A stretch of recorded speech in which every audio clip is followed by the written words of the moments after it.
Big news big show में अब बात करते हैं सेना के उस ऑपरेशन की जो छत्तीसगढ़ के नक्सली प्रभावित इलाके में किया गया। कांकेर में हुआ ये सेना का ऑपरेशन अब राजनीतिक गलियारों में चर्चा का विषय बना हुआ है। कांग्रेस एक बार फिर से सेना के इस एक्शन पर सवाल खड़ा कर रही है और जब कांग्रेस सवाल करे और भारतीय जनता पार्टी जवाब ना दे, ऐसा तो हो ही नहीं सकता।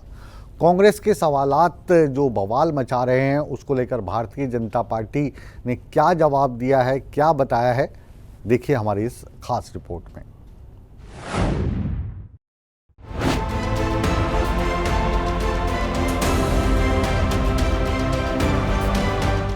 छत्तीसगढ़ में पहले चरण की वोटिंग से ठीक पहले एक बड़ा नक्सली ऑपरेशन किया गया, जिसमें कांकेर के दक्षिण और नारायणपुर के उत्तर इलाके में बीएसएफ के जवानों ने नक्सलियों के गढ़ पर धावा बोला। पलक झपकते ही बीएसएफ जवानों ने एक के बाद एक नक्सलियों के टॉप लीडर्स को उन्हीं के ठिकाने पर लिटा दिया। बीएसएफ की इस कार्रवाई में 29 नक्सलियों के मारे जाने की सूचना है, लेकिन अब इस नक्सली हमले को लेकर सियासत शुरू हो गई है। ऐसा दावा किया जा रहा है कि कांग्रेस नेता और छत्तीसगढ़ के पूर्व सीएम ने नक्सलियों के खिलाफ की गई कार्रवाई को फर्जी बताया है। चलिए आपको भूपेश बघेल का वो बयान सुनवाते हैं जिसको लेकर विवाद बढ़ चुका है। उनके शासनकाल में यदि नक्सली घटना हुई और उन्होंने नक्सलियों को पकड़ा या दबोचा, उससे भरमार बंदूक ही जब्ती बनाते थे। हमारे शासनकाल में एक भी भरमार बंदूक की जब्ती नहीं हुई। या तो 308 हुई, 307 हुई, 1 हुई, बड़े हथियार ही जब्त किए और बड़े नक्सली या तो सरेंडर किए या मारे गए। तो हम लोगों ने फर्जी काउंटर नहीं किया। हमारे शासनकाल में कोई फर्जी काउंटर नहीं, बल्कि भारतीय जनता पार्टी शासनकाल में फर्जी काउंटर होता रहा, गिरफ्तारियां हुई है। और फिर से 4 महीने में वो फर्जी काउंटर भी हुई है और फर्जी गिरफ्तारियां भी नक्सली बताकर आवासियों को बंद करने की लगातार जानकारी आ रही है। और यहाँ भी पुलिस के द्वारा आवासियों को डराया धमकाया जाने लगा है कि तुमको बड़ा केस में हम उनको गिरफ्तार कर लेंगे। इस प्रकार की धमकियां दौलत जिले में भी सुनने में मिला है।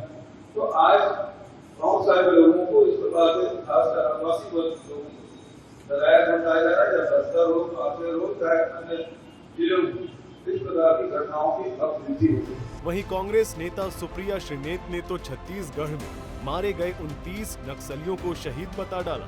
न सिर्फ शहीद बताया बल्कि उनके प्रति अपनी संवेदना भी जताई। सुनिए सर। इस पे कोई राजनीति नहीं करना चाहती हूँ। मुझे लगता है इसकी बिल्कुल गहन जांच होनी चाहिए और उन सब लोग जो शहीद हुए, हमारे सुरक्षाकर्मी भी कुछ घायल हुए, उन सबको हमारी संवेदनाएं हैं और इसमें कोई राजनीति का सवाल ही नहीं है। अब राज्य की सत्तारूढ़ बीजेपी ने कांग्रेस की राष्ट्रीय प्रवक्ता सुप्रिया श्रीनेत के खिलाफ गेट आउट सुप्रिया लिखकर पलटवार किया।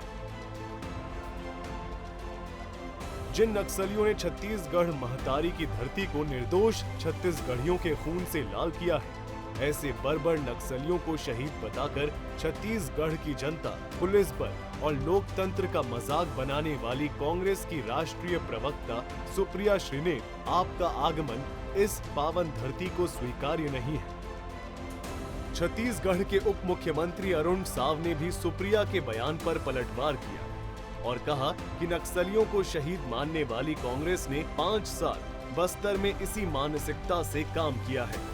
मुठभेड़ में मारे गए नक्सलियों को शहीद कहकर कांग्रेस पार्टी ने लोकतंत्र पर प्रहार किया है। ये देश के सुरक्षा बलों पर प्रहार किया है, देश के सुरक्षा बलों के बहादुरी पर प्रहार है। ये छत्तीसगढ़ और बस्तर की जनता पर प्रहार है। ये बहुत ही शर्मनाक बयान है। अब सवाल यही है कि क्या इस संवेदनशील मसले पर भी ये सबूत वाली सियासत जायज है?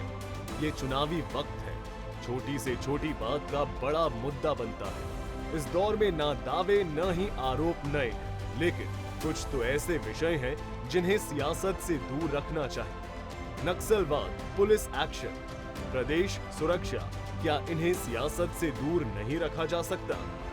सूर्या समाचार के लिए ब्यूरो रिपोर्ट।